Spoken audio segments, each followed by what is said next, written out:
Good morning, Alexis. How are you today? Hi, Melanie. I'm well. How are you? I'm pretty good, thank you. I'm so glad that you joined us this morning.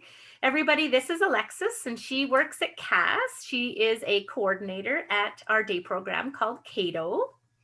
So so glad that you've joined us this morning. It's nice to see a new face on the screen. Yes. Well, thank you for having me and for thinking of me. Yes, of course. Well, we're going to talk today, everybody, about mindfulness. And so, you know that throughout these videos that we've been doing for the past almost a year, we've talked a lot about mindfulness, a lot about how mindfulness is healthy for the mind and the body, how mindfulness can help us to cope with distressing and challenging situations. And what I've often said that I think is really important for people to keep in mind is that mindfulness is so diverse. The different ways that you can practice mindfulness, there's so many different ways that a person need not rely on one or two types of mindfulness. So Mhm. somebody might say, well, I tried mindfulness, that doesn't work for me. And yet there's 50 million different ways to practice mindfulness.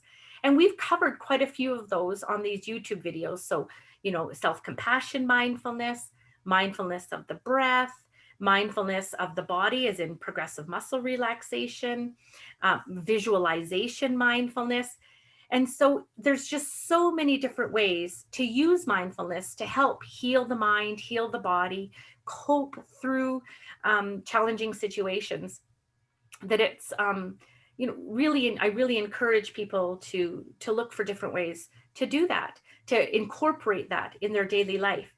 And so, Alexis, I'm really excited that you're telling us today about a very different type of mindfulness and how mindfulness kept you going through this last year. Tell us a little bit about how you came upon that. Well, Melanie, so those of you who know me know I'm a little bit of a nerd, and I know last week you and Shannon talked about zombies. Yep. Um, Shannon and I are nerd friends, and I am also a little bit of a zombie nerd. So over the last year or so, I've been doing a lot of gaming. Yeah. And one of my favorite games is The Last of Us. So part one and part two, and it's full of zombies and end of the world things. And I've probably played them through at least 4 times since the fall, because they're sort of my happy place. And so gaming for me has really been a way to be mindful of my, or sort of an escapism, right? And be Yeah. mindful of my surroundings and use my brain to problem solve. Another one of my favorite games is Breath of the Wild, and I've played that one countless times through since, in the last year as well. And again, it's been a really positive thing for me to be able to have that escapism and not, have to think about the world that we're living in right now. Hmm.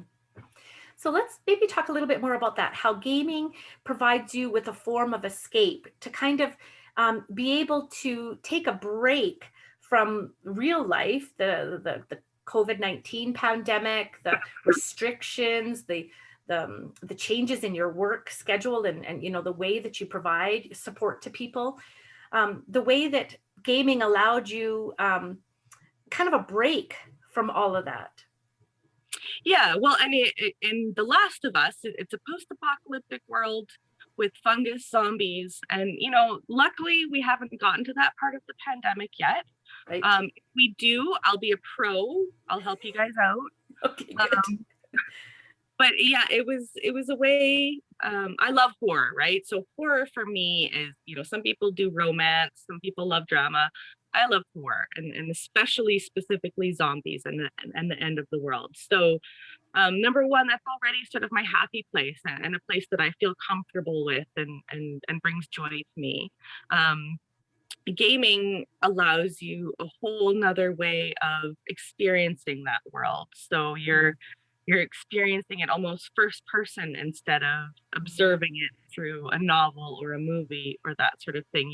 You get to make decisions and you have to problem solve, and you have to use your brain in ways, you have to know you have to be aware of your surroundings and the mechanics of the zombies or the bad guys in those surroundings, and you have to be able to strategize and use your brain, Mhm. and it's a way to just get your brain focused on that instead of the pandemic and all the things that are happening around the world. And um, for me, that was just something that really was successful for me and brought me a lot of happiness and a break and reprieve Yeah. from real life things. Yeah. So number one, what I heard you say that I really love is that you you held on to what you enjoy. So when the world fell apart a year ago, and you were, all of us were flailing for what do I do next? You really glammed on to what you love to do. So your love of horror and zombies and being in that apocalyptic world, that Yeah. gave you, that was always a source of joy for you. So you really went to that as a way of continuing to cope. And I think that, finding our happy place or our comfort inside of a situation that's very uncomfortable is a really great survival skill. It's allowing us to be grounded back into what we know and what we can count on and what we enjoy in the middle of so much uncertainty and apprehension. Yeah. The other thing that I heard you say was that, with strategizing, you were able, like, it took your full attention, and so that you were able to kind of get absorbed into the game and completely block off what was happening in the world. And I, back then, Alexis, I mean, well, probably still today, but especially when it first happened, the news reports and the tweets that were coming out and the pop-ups on our phone, like, we were being inundated with negative information. And so Mhm. you were able to just kind of silo into your game and allow that to be your reality for a few minutes or an hour or whatever it was, Yeah. which is Yeah. what and that's what mindfulness is all about, isn't it? It's being able to just be in this present moment with whatever comes up moment to moment, without letting the thoughts and the feelings and the distractions of the outer world intrude in on that.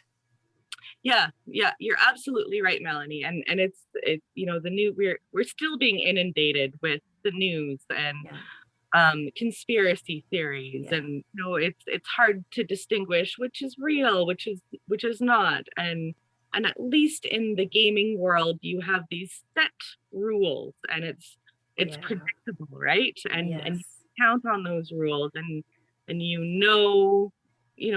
which what strategies will work, and there's not Yeah. that unknowing and struggle to sift through the information and misinformation, and figure out what is right. Like there's a set of rules in video games, and not just in The Last of Us. I use that because that's particularly where I go to as a happy place. But in all video games, like, there is a set of rules that are always constant, right? And you have Mhm. to navigate those. Mhm. And there's no conspiracy theories. There's no misinformation. You know those rules, and you have to play by those rules in order to progress in the game. Yeah. That could feel so good, that predictability in a world of such unpredictability. Hmm. And I also wonder if there's a sense of control that a person can have when they're gaming that we haven't been able to have during this pandemic in the last year.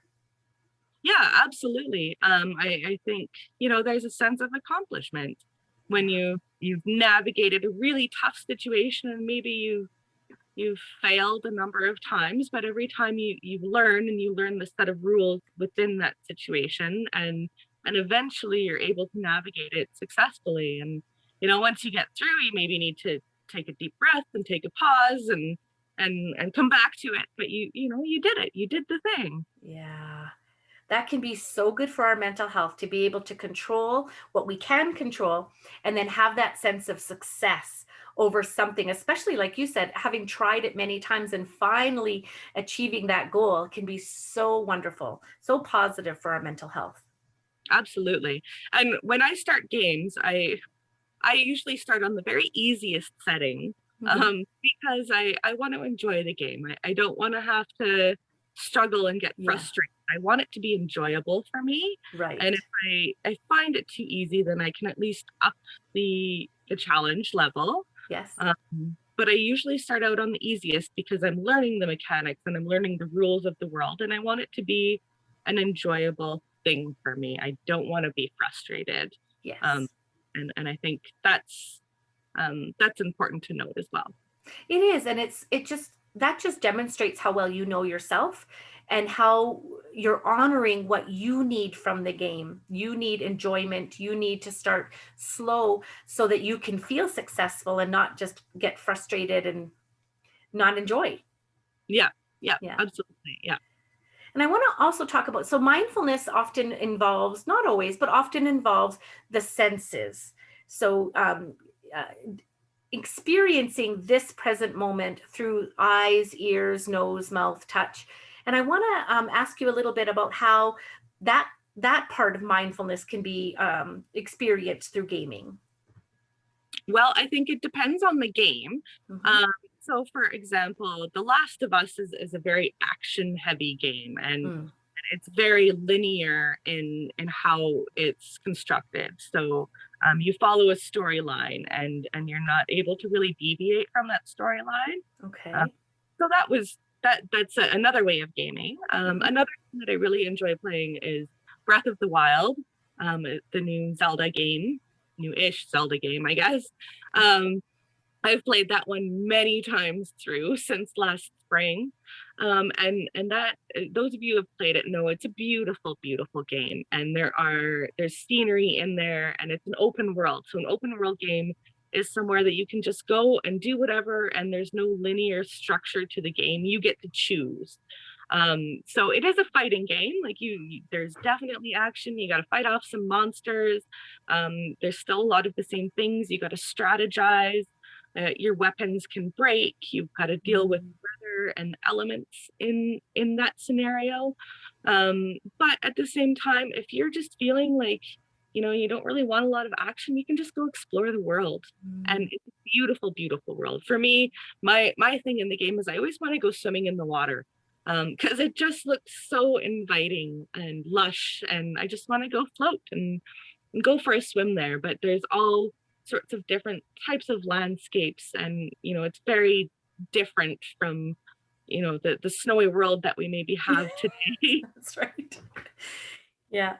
Yeah, so it depends on the game too, right? I Yeah. think in an open world game, like Breath of the Wild, you can just go wander, and if you see some monsters, you can go the other way and you don't have to deal with them, right? You can just go Okay. explore, and that's another thing, that is really lovely for a lot of people, that game as well. Yeah, so you can kind of decide, depending on how your mood is or how your day is going, whether you want to engage in battle or you just want to enjoy the landscape. Yeah, yeah. And there are a lot of games that cater to that as well. Animal Crossing, it's not a game that I've played, but I know for a lot of people, it's like there's no end to the game and there's no way that you can fail in the game. It's Okay. You kind of just create your own little island, and it's really meditative for a lot of people. Again, it's not Wow. something I've played, but I've heard that from some of my friends. Yeah, and playing a game where you can't ever lose might be very helpful for some folks in their mental health because they just need that something to do without that possibility of feeling frustrated or feeling like they didn't get their goal. Yeah, yeah, absolutely. It's I For me, it's not the type of game I would choose, just because I need to have that goal, that Yes. focus, right? Yeah. But everybody's different, Yeah. right? And you got to do what works for you. Yeah. Yeah. Absolutely. That's awesome. I'm so glad you came on today, Alexis, because I'm not a gamer and I wouldn't have ever thought about gaming as a way of practicing mindfulness. But once you brought it up to me and I was able to look at a few articles, like this is a thing. Um, People all over the place are realizing that this can be gaming can be a way for people to find that sense of peace, that sense of control, that sense of mastery over their environment. As a mindfulness practice, that speaks to a lot of people, as opposed to, for some people the deep breath doesn't work. So Mhm. I'm loving that you came on today to show people that other way, another way of doing mindfulness. Yeah, yeah. Well, and as somebody, I have ADD, so that's something that it adds another set of challenge to this whole situation. And I think those of us who have ADD or ADHD are always seeking that stimulation and Hmm. sensory input. And I think gaming Hmm. is a way to embrace that and calm that at the same time, right? Because Hmm. you're so focused on strategizing and getting through a certain situation, and you're observing your surroundings in the game, and you have to navigate that, and you have to there's dangers everywhere in The Last of Us, and I think just having that ability to calm and at the same time satisfy that need for that sensory stimulation. Yeah, that's right. Oh, and I also wanted to bring up the fact that for some time, for some folks and for some games, especially during this last year when we haven't been able to gather or meet new people in the traditional ways, that gaming has provided that outlet for socialization. Yeah, absolutely. It's not something that's not my jam personally. I'm not connected to any of the online gaming networks. But Mhm. my son is 13, and those of you with kids know that last year, schools Yes. were they went online, and over the Yes. Christmas break, and some people are choosing to have kids at home, and that is a way that he was able to keep up Yes. socialization, and although it wasn't necessarily in person, he's still able to have those relationships with his friends and connect in that way and be able to chat and talk and do all that stuff. So without him being on those on the network, he wouldn't necessarily have that opportunity to socialize Yes. with his friends in the same way. Yes. Yeah. And especially folks who live alone and don't have, even people to visit with in their immediate circles. It can be a really great social connection strategy. But also, I like what you said in that for those of us who work with people all the time and just need a little time alone, it can offer that as well. It can offer that silo, that time just on our own to kind of regroup and fill our cup again. Yeah, yeah, and that's what it is for me. I work with people all day, every day, Yeah. and sometimes I just want to come home Yeah. and not have to Yes. navigate interpersonal relationships. Whereas, a teenager, for instance, Yeah. that's what they thrive on, right? So, Yeah.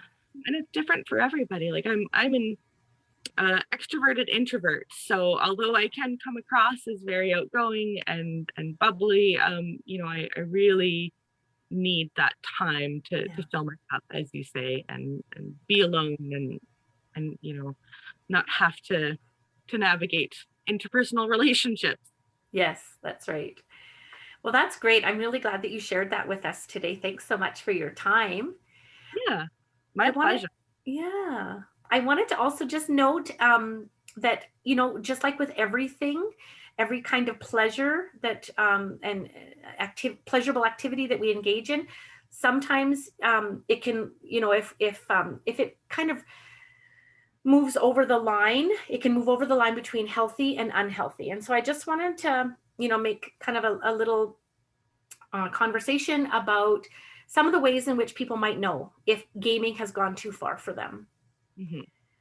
And what I'd like to do also is in our YouTube page, I'll put a little link to a quiz that people can take if they're starting to feel like maybe gaming has become too big in their life. And I think that's one of the symptoms is intuitively we know, you often, not always, but often we know if something has become too big in our life to the point where it's intruding in our relationships, it's intruding in our ability to do things around the house, it's intruding in our ability to keep a job. We're starting to find no pleasure in other things outside of gaming. We're starting to feel like we're maybe even lying or manipulating information with our loved ones, our families, our bosses, in order to keep gaming. Like those are kind of all the signs and symptoms of things getting out of hand. Yeah, and I think that's important to note. As you said, with everything, Yeah. sometimes it can be too much and excessive. And for me, I game when I don't have anything else, right? It's almost like a Yeah. reward, right? Yeah. I gotta I gotta feed all these people, and I got laundry to do, and I got dishes to do, and that sort of thing. So only once those things are done and I have some spare time, or I just really need to give myself that hour of escape and regroup my brains and that. And that's when I game. So it can be problematic for a lot of people, and I certainly think it's important to address those and Mm-hmm. be mindful of when it might be becoming too much. Mm-hmm.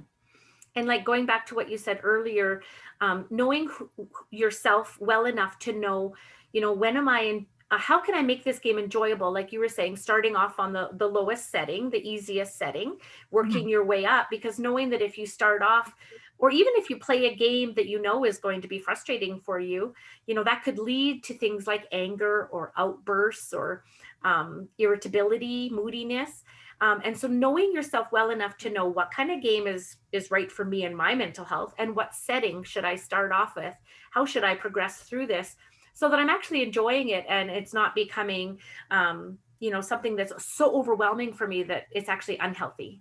Yeah, and I know, in The Last of Us, I mentioned that I played it so many times over the last little year or the last year, and so I know what parts are coming up. I can anticipate those parts, and I know which parts are going to be more challenging, right? So oftentimes I will, before I enter that situation in the game, I will put the controller down and step away for a little bit and Yeah. gather myself. Or if I've Wonderful.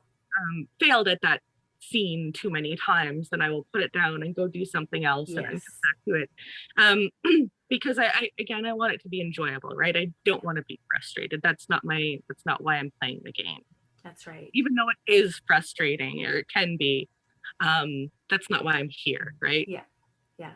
Thank you, Alexis. I really love that guidance and that clarity that you've brought to how gaming can be helpful for folks during, like any time, but especially during this time of worldwide pandemic and restrictions in our community. Yeah. Well, thank you for having me. Yeah. So what I could do is offer people a quick mindfulness. And I was thinking that because Alexis was telling us about how the gaming has scenery and it has an escape, and you're able to kind of escape into a different world, maybe we could do a visualization of the forest today. Sure. Let's do it. All right, sounds good. So just get everyone to get into a comfortable position on your chair, the floor, the bed, wherever you're at. And just deciding whether you want to keep your eyes open or keep your eyes closed, whatever works for you. I'm probably going to close my eyes because it helps me to visualize a little bit better. Have your both feet on the ground, your hands on your thighs or to your sides. And just taking in a breath. Just taking in the breath and noticing the quality of that breath. When you breathe in, is the breath warm or cool? Is it soft or rough? Is it short or long? Whatever it is, it's your experience. Just noticing it for what it is. And as you breathe out, noticing again the quality of the breath that comes out, the temperature, the pace, the sensation of soft or rough. And just breathing as you normally would, in and out. Noticing how your whole body responds in rhythm to the breath.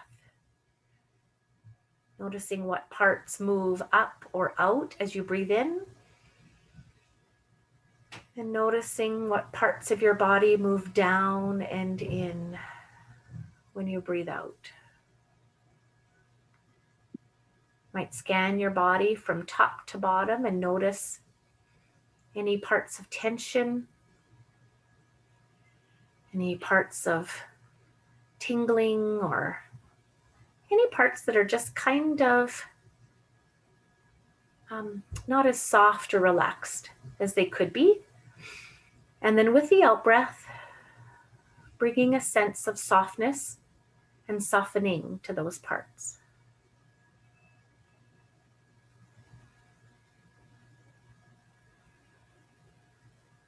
And if any thoughts or feelings come to your mind, thoughts about yesterday or tomorrow, or feelings that are related to the past or the future, just notice those, acknowledge them, and come back to the breath.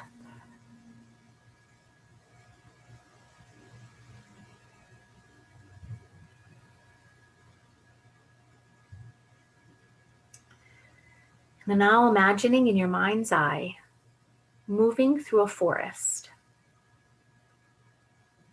Imagining taking a step forward and another step forward. You might be looking down at your feet and noticing the path that you're walking on. Take a look at the details. Is it dirt? Is it snow covered? Is it grass covered? Noticing all the details of the path that you're walking on as your foot moves one in front of the other. Noticing how your feet feel against the ground. Do your feet hit a hard ground, a dusty ground? Or do they hit a soft ground, feeling as though they're moving into the dirt just a little with your weight on each step?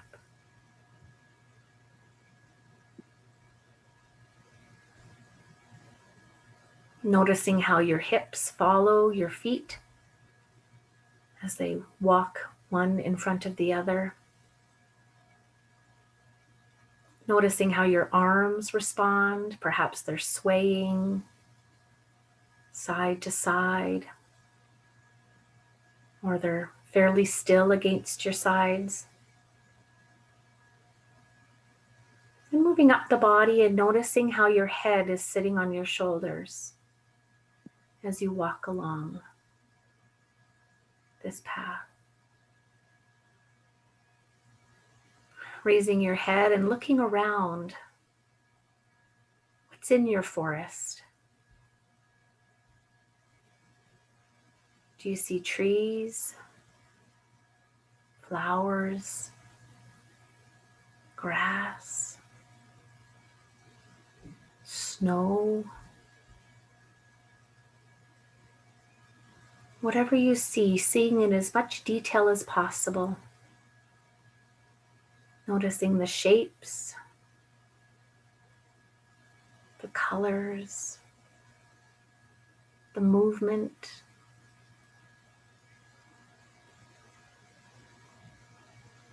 Looking up at the sky. What do you see? Are there clouds? Is it gray or blue or black dotted with stars? Or do you see sun?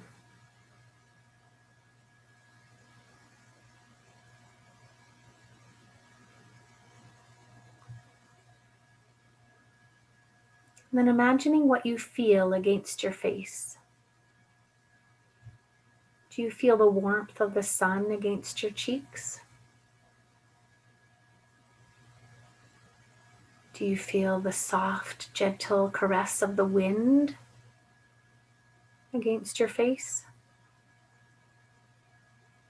Or do you feel the spiky little chill of the snow and the winter weather against your cheeks?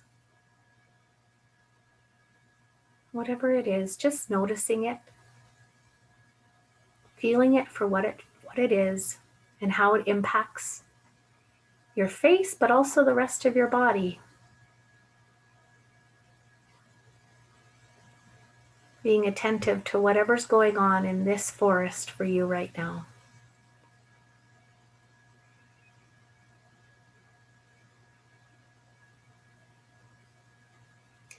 Inviting you to take a deep breath through your nose, to smell whatever aromas are in this environment. What do you smell?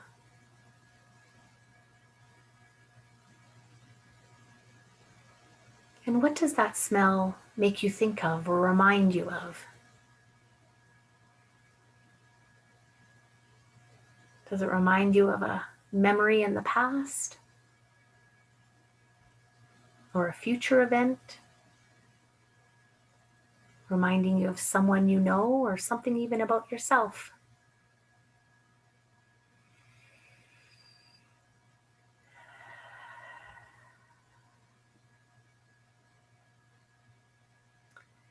And on the last part of our journey through this forest, I invite you to feel something. Perhaps you may bend down and place your hand on the snow or the grass. Perhaps you might reach out to a tree trunk. Feel the roughness of the trunk or the silkiness of the leaves. Whatever it is, imagine yourself feeling something in this forest that you're in.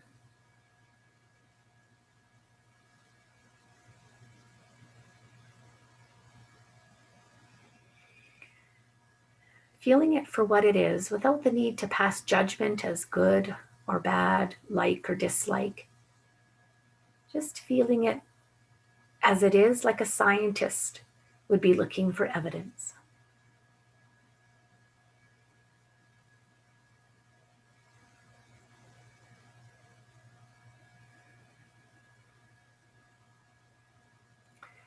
There's many more senses that we could explore in the forest, for it has so much to offer us.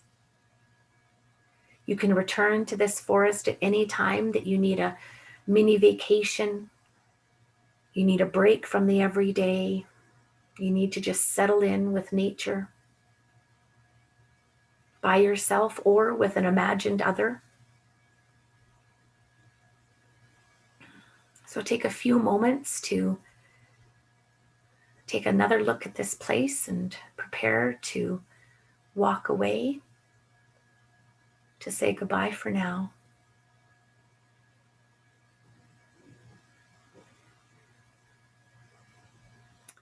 And as you leave that place in your mind's eye, becoming more and more attentive to the noises around you in this room that you're in, moving in whatever way might feel comfortable for you, like wiggling your toes, your fingers, stretching your neck. And then as you're ready, opening your eyes and coming back to this discussion.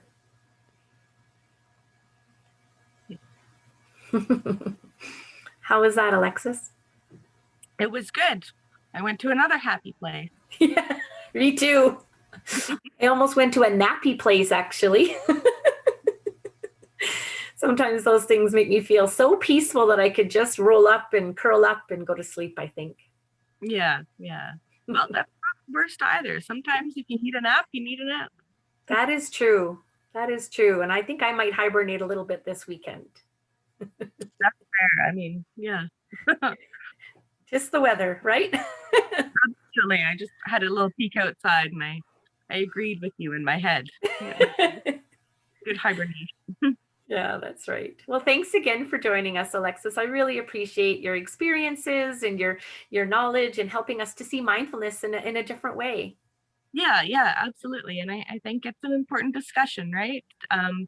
To to know that there are different ways that we Yeah. can be mindful, and I think being mindful is important, especially right now for our mental health and everything. And there's tons of different ways that we can do that. Yes, totally. Yes. All right. Well, you have a good rest of your week. Yes, you too. Thanks, Melanie. Thank you, Alexis. Bye, everybody.